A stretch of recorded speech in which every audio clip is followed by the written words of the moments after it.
in social media. But everybody lies. And this is not done by malice or by omission, but by their own design. Because social media are designed with a totally different orientation. I have been working in book marketing in different posts since 2017.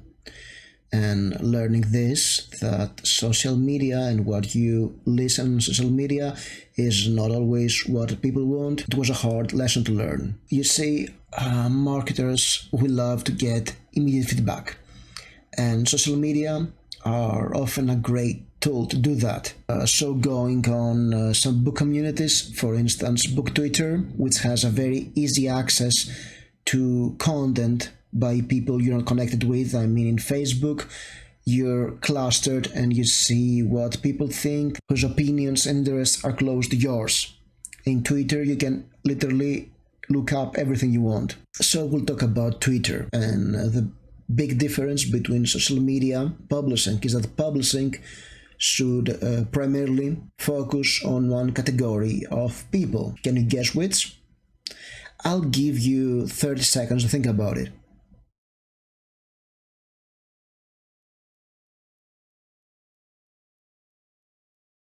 Alright, are you ready? Have you thought who the publishing industry should focus on? Well, let me tell you, it's book buyers. You may have thought it should be readers, or it should be, I don't know, Instagrammers and TikTokers and booktubers. No, they're not. The main focus should be on book buyers. And yes, I know there is a big overlap between influencers, readers, and people buying books. However, the people buying books are not always the same. I mean, some readers, they probably use libraries, or they use second-hand bookstores, or they just pirate books. A lot of influencers get ARCs. They have access to ARCs or free copies. And there are other categories of people who have their books bought for them. For instance, children. In children's literature, it's not the kids who buy the books, it's the parents.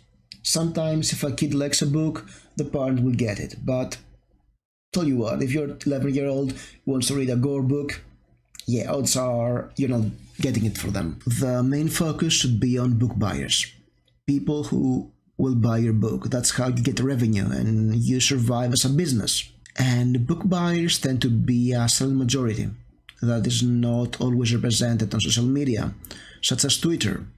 And I talk about Twitter because on July 2nd, 2021, author Nicole Brinkley published an essay that went viral titled "Did Twitter Break YA?" And she goes on and explains how the focus on Twitter created a lot of problems for the publishing industry, for YA publishing. And I'd say, yep, that's true, that is true. And here in this video, I'm trying to explain what is the problem with Twitter as someone who is on the inside of the publishing industry in a way. I'm not in the North American publishing industry, so I'm not exactly 100% aware and take everything you hear with a grain of salt. However, yes, I've got some work experience of 5 years, and I've been on a book influencer for 20 years now, in my neck of the woods, of course. I used to be hanging out a lot on Goodreads, and I used to read what influencers were writing there on Goodreads. So when I got my first job and I went on pushing books and trying to sell books, I was shocked to realize that what saw as hot books on Goodreads couldn't sell a damn. At the same time, books that were totally ignored by everybody I've never heard before, they were flying off the shelves. So here is what I realized gradually. In order to do that, I have to use something called Maslow's hierarchy of needs. It is a model that is used in psychology and marketing to create a taxonomy or a priority of needs, how people prioritize needs or not. And there are 5 levels of needs in Maslow's hierarchy. Initially, there is an expanded model, but we'll talk about this in a while. And in these 5 levels, reading is probably on the top, on the self-actualization level, because reading is something you do for yourself to feel better. You may share memes that I need this book, I don't want this book, I need this book. However, you probably need food and a house more. When you get your wage, you will spend your money first on food and a home. Maybe you'll chip out on food and get a house with a lower rent in order to be able to get more books. But you get the point, you need a house and food and clothes. And you can always go to the library to get your books. Don't pay for them. If we go to the expanded 8-level model of Maslow's hierarchy of needs, reading fiction will probably be at stages 5 and 6, the cognitive and aesthetic needs. So it's not that much about self-actualization. Maybe self-actualization is publishing your own book, but definitely it's aesthetic. It makes you feel good. However, when we go in social media, we often see people talking about books that make them feel good. And these people are on that level, on the self-actualization level of the hierarchy of needs. And that's the majority, but they're not the heavy users of Twitter. Because yes, it's just, there are a big majority of people. We often see people talking about books as a way for them to get esteem. That's level 4. Because reading is considered that if you're reading, you're smart or suave or, you have class. Or people talk about books because they feel that this way they belong to the book community. That's level 3. They need to belong. And here is where the problems start. Actually, they start on the esteem, because if you want to look smart, you probably read 50 Shades of Grey and you say you read Ulysses by James Joyce. But when it comes to belonging to the book community, oh boy. That's why a lot of times you feel like a lot of people seem to be walking and tweeting in lockstep, because for those people it's more important to belong in a community than to be themselves. So their tweets will be more about, hey, I'm like you, I've got the same opinions, the approved opinions, I read the approved books, I'm one of you. And then it gets even trickier when we get to something we call cancel culture. And believe me, I won't go into semantics about this, about if cancel culture exists, if it is cancel culture on consequence culture, etc. It's not important for the sake of this video. However, I will focus on the fact that there is a perception of cancel culture. There is this idea that if I go against the grain, I will be booted off the community. And this perception often creates a reality of it. At this point, on book Twitter or any other book community, we are getting down to level 2, security. Oftentimes, when you're on Twitter, you may do or say something that comes off wrong or does not agree with what some people consider correct, and you feel like it will create a risk for you. So you have the need to feel secure within the book community. So oftentimes we see people do certain tweets that, they are the approved opinion, or they self-censor themselves, or they join the mob when somebody steps out of line, or even preemptively cancel someone so that you're good to the community and you're not in danger. And finally, we have professionals, we have authors, we have some influencers who either make an income or they even make a living out of engaging and creating book content on social media. They're on level 1 of the hierarchy. They're on the physiological needs, meaning that if they don't tweet or make videos or Instagram posts or engage with others, they won't be able to make ends meet. And sometimes their content is created in order to achieve that, to sell stuff, to make a living. I'm one of them, all right? I'm one of them. So I know that, yes, you have to engage with certain content in specific ways in order to achieve your goal. So what really can make or break publishing is people inside it understanding what level are they encountering in its discussion and how should they consider it. They have to make boxes and split and make taxonomy of where readers is and what its discussion means, and how this correlates to actual sales numbers. And that's not always easy, especially when you have multiple departments. So the social media person and the accounting are not in direct contact, so there is mixed information. I'm lucky to work in a small company, so I can see the entirety of it. I can see what sells, what is pushed, and where and how, and what brings sales. That's my job. So I can say that yes, it's not as easy, and oftentimes the discourse is white noise. Don't get me wrong, influencers are very important.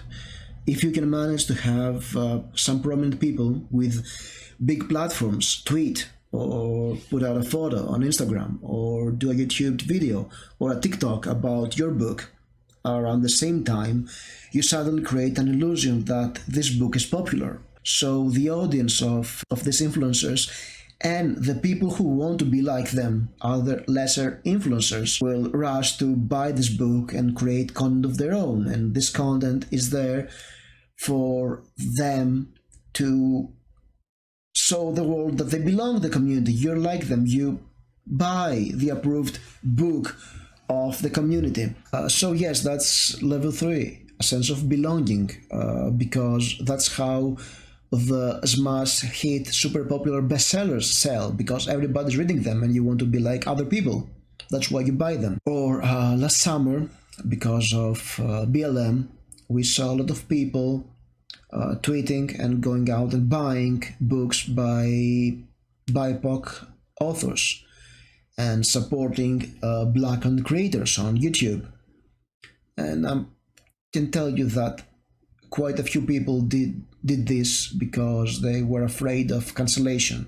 So that was important and it benefited people of color. I get that, but once the trend was done, we had a lot of conversation about performative allyship, of people subscribing to creators of African descent and then stop watching them, not supporting them fully. Because you know what? You may create this urgency of I should buy a book by a person of color to show that I support Black Lives Matter. Don't cancel me, please. But when it's all said and done, people will always end up reading the stuff they want to read, the self-actualization stuff. That's the reality of it.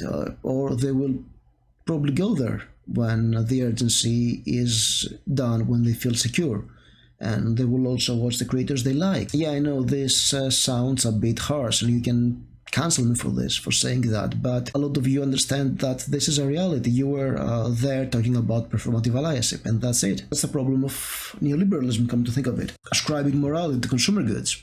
But that's yet a way different conversation. But yeah, here is where we get to this cancel culture effect, because a lot of the problems with cancel culture is this knee-jerk reaction against perceived threats, even or from influencers who use perceived slights as a way to elevate themselves, or with an industry where we have some executives who don't have a clear picture of how these things work, and having 20 people tweet about you is perceived as a threat, and you have to fix this, not understanding how social media works. When a publishing executive go on Twitter and reads 100 tweets per day, every day, about how we need, let's say, less abusive relationships. So they say, all right, we start a line of healthy representation novels, of healthy relationships in a romance.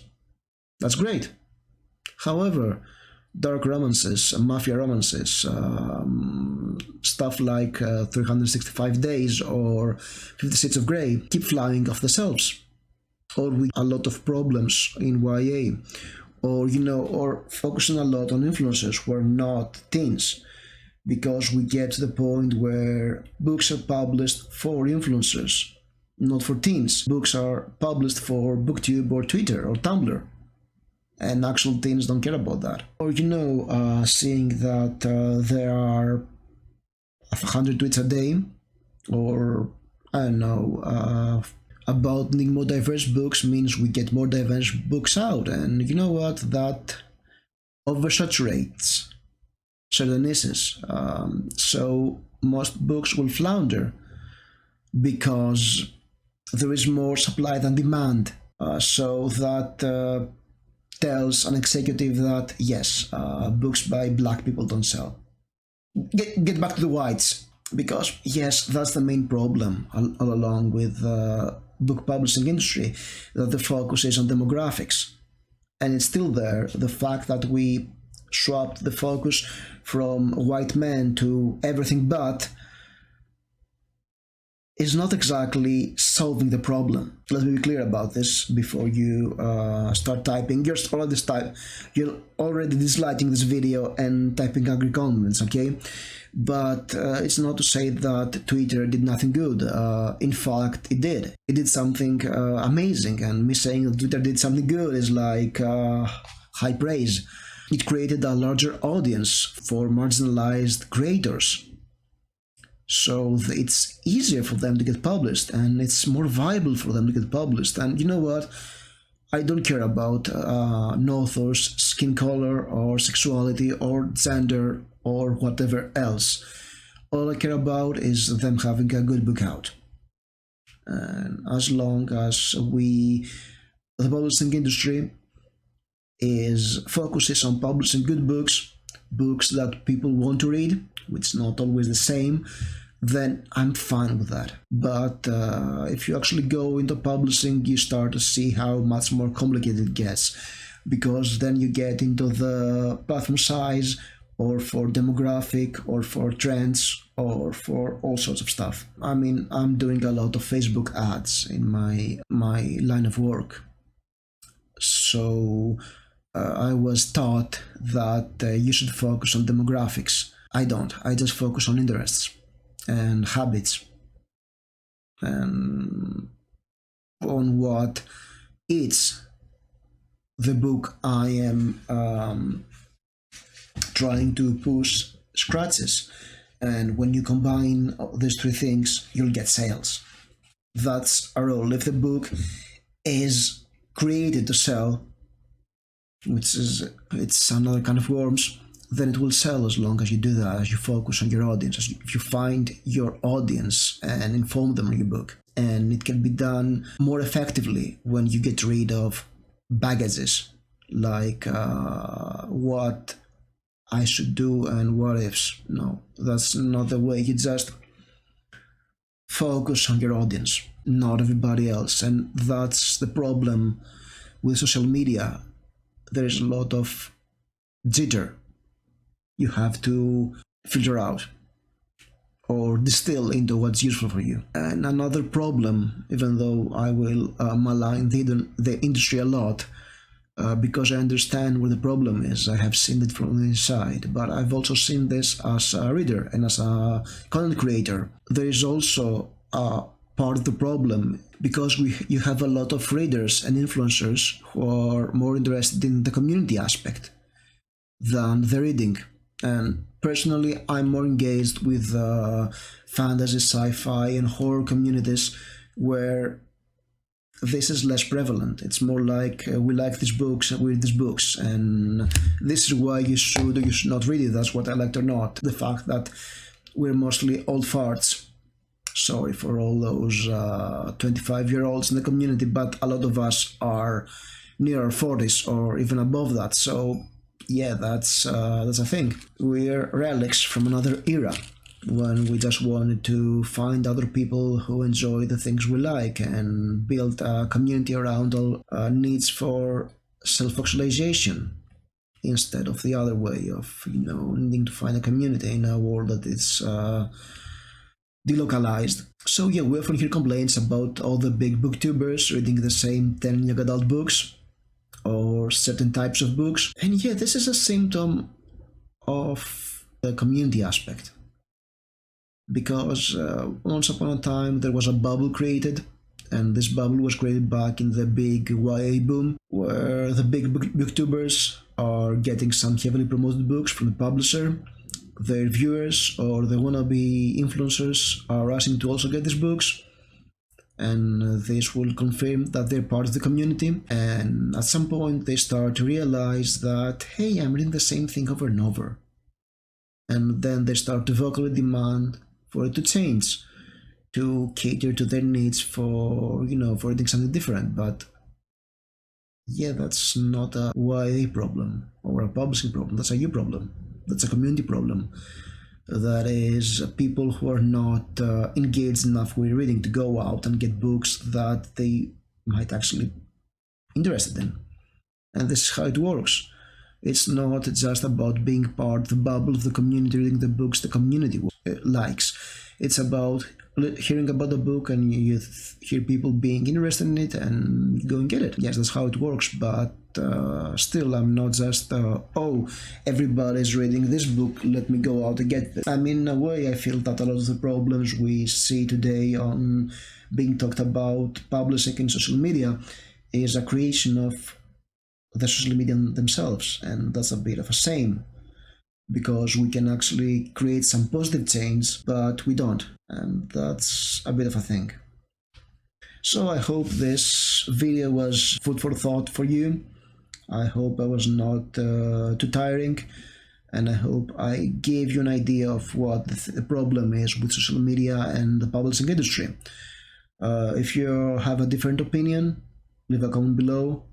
I'd love to move the conversation there if you have a different opinion or any more questions. And as always, thank you for watching. Have fun!